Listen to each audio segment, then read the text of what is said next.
Go. Bonjour les amis de la classe 109 et la classe 110 et tous les autres amis qui sont ici avec nous et bienvenue dans ma cuisine, la cuisine de Madame Chantal. Aujourd'hui, tu dois remarquer quelque chose de différent. J'ai avec moi une assistante, Kiara. Allô tout le monde! C'est vraiment amusant de faire la cuisine maman-enfant, papa-enfant, grande sœur, petite sœur, en famille. Alors, c'est pour ça qu'aujourd'hui, Kiara, elle est venue pour m'aider. Winchester vient de faire un drôle de bruit sur le sofa. Montre-nous Winchester, Tom. OK.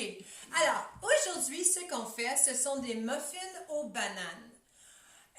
Il y a plusieurs variations que tu peux faire avec le muffin aux bananes.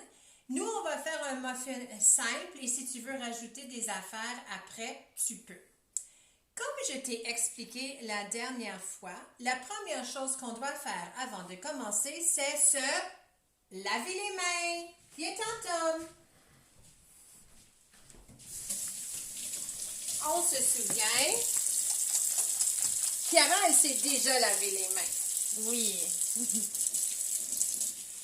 Voilà, un bon 20 secondes. C'est tout propre. Neige? Oh, OK, oui, regarde dehors, chez nous, il neige aujourd'hui. C'est l'hiver. OK. Alors, comme je t'ai expliqué la dernière fois, on a des ingrédients mouillés et des ingrédients secs.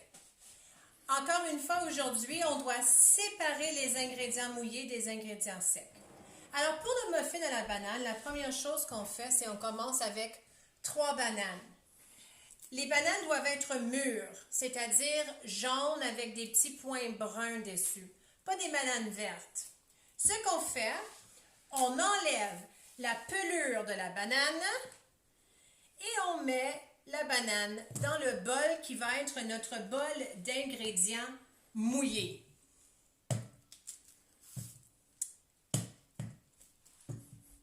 Après ça, avec les pelures de la banane, on doit les mettre dans le bac brun, De compost. comme ce que dirait Madame Assistante? Palota. Alors, Kiara va faire ça. Okay. Pendant que Kiara met les pelures de banane dans le bac brun, nous, on va écraser les bananes. Et l'instrument que j'utilise, c'est le même instrument que maman utilise pour faire des patates. Et tu vas écraser tes bananes. Écraser tes bananes.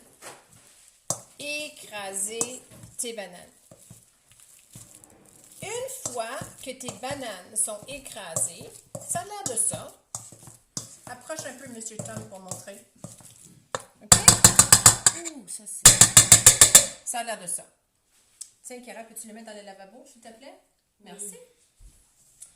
Bon, une fois qu'on a nos bananes, le prochain ingrédient pour les ingrédients mouillés, ça va être un œuf.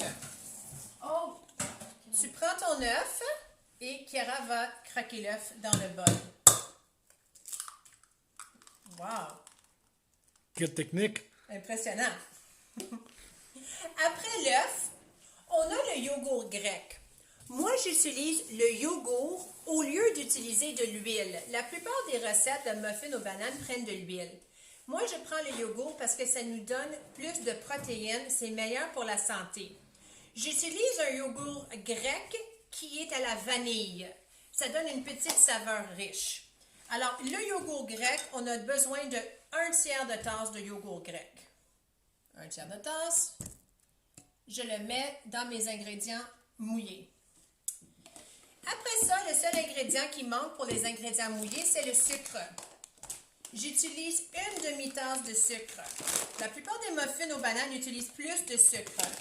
Mais moi, je trouve que 1 demi-tasse, c'est assez sucré. Une fois les ingrédients mouillés dans le bol, il faut les mélanger. Moi, j'aime beaucoup utiliser la cuillère de bois, comme je t'ai expliqué la dernière fois. Kiara, s'il te plaît, si tu pouvais mélanger les ingrédients mouillés ensemble. Il n'y a pas de technique, c'est vraiment comme tu veux.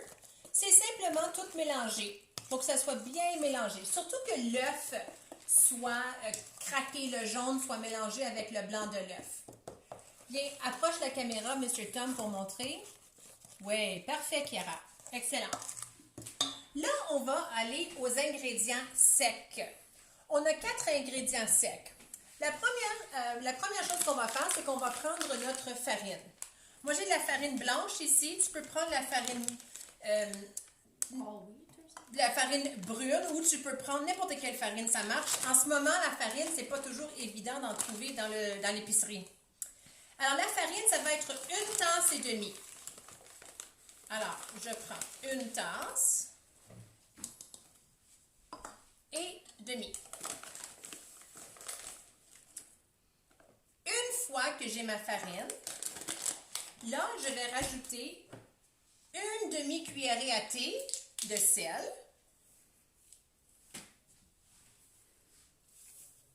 Et 1 cuillerée à thé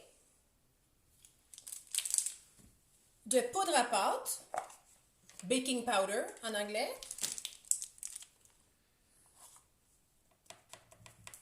Et 1 cuillerée à thé de bicarbonate de soude, baking soda. Mais c'est difficile de le mesurer comme je t'avais montré la dernière fois. Ça, c'est à peu près 1 cuillerée à thé. Là, il faut mélanger les ingrédients mouillés. Je vais demander à Chiara de mélanger les ingrédients mouillés, s'il te plaît. Mouillé sec. Sec, je veux dire. Je m'excuse. C'est correct, Madame Chantal. Bon, c'est parfait. OK. Là, ce qu'on doit faire, c'est qu'on doit mélanger le sec avec le mouillé. Alors, tu prends simplement tes ingrédients secs et comme ça, je vais montrer après Chiara va continuer. Comme ça, et tu mélanges pour les incorporer. Continue, Chiara, s'il te plaît.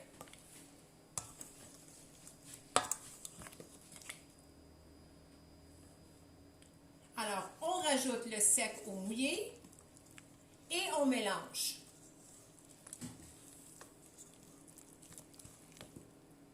Finis-le. OK. Parfait.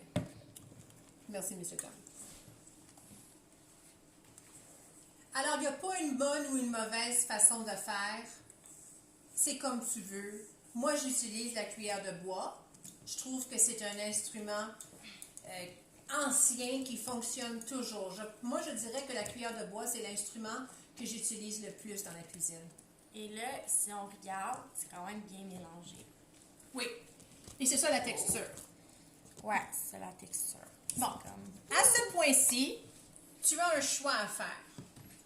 Si, par exemple, tu es la maman de Tyson qui aime beaucoup le chocolat, tu peux rajouter des brisures de chocolat. Mais par contre, Tyson, lui, il n'aime pas les brisures de chocolat. Qu'est-ce qu'on va faire? Alors, tu peux soit mélanger, séparer ton mélange en deux, mettre un peu de brisure de chocolat dans une partie, rien dans d'autres. Tu peux les laisser complètement nature. Tu peux rajouter des fruits congelés. Par exemple, des framboises congelées ou des bleuets congelés, ça serait très bon.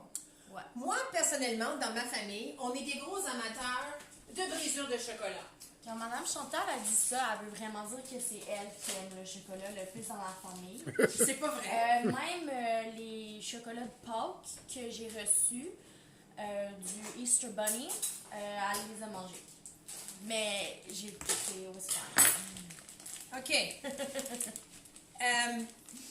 Alors, tu prends ton chocolat et honnêtement, le plus de chocolat que tu mets, le meilleur ça va être. Mais si tu n'aimes pas le chocolat, c'est correct, t'en mets pas. Et là, tu mélanges tes brisures de chocolat. Comme tu vois, j'ai pas mesuré le chocolat. Moi, je dirais que j'ai rajouté 1 tasse, mais c'est pas assez. On va en rajouter encore un peu plus.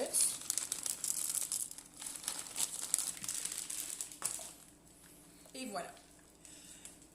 Une fois que tu as rajouté soit tes brisures de chocolat, soit tu l'as laissé nature, ou soit tu as rajouté peut-être des framboises congelées ou des bleuets congelés, tu es prêt à mettre ton mélange de muffins dans tes petits papiers de muffins. OK? À ce stade ici, c'est là que tu vas avoir vraiment besoin de maman. Parce que je ne veux pas que tu touches le four. Alors, tu vas demander à maman de mettre le four à 350. Le four, il est à 350.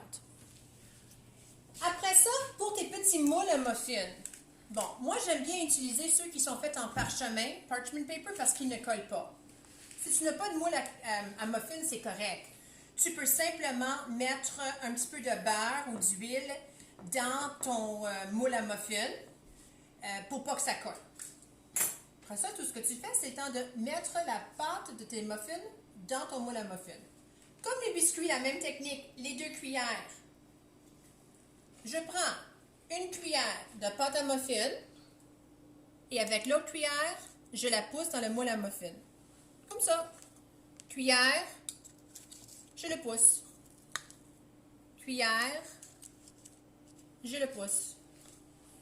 Cuillère, Je le pousse. je le pousse. Et on continue comme ça.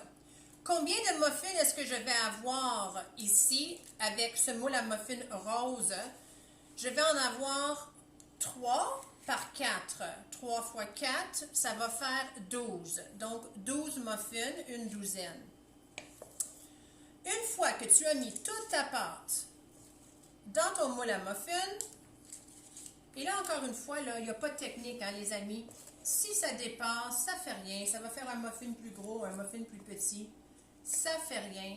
Tous les muffins sont bons. Attends, je vais juste en rajouter un petit peu ici. Bon. Encore une fois, quand tu es rendu ici, tu as besoin de demander à maman ou papa, un adulte. Et tout ce que tu vas faire, c'est que tu vas prendre ton moule à muffins rempli de muffins mouillés et tu vas les mettre dans le four à 350, comme ça, pour 20 minutes. Et après, c'est fini. Tes muffins sont prêts. Alors, je te dis au revoir, mon amour. Je m'ennuie de toi. J'ai hâte de te voir. Moi. Et je te demande, comme quand on a fait les biscuits, si tu fais mes muffins, s'il te plaît, envoie-moi une photo. Et dis-moi si tu les as aimés. Bye! Bye bye, les amis. Au revoir.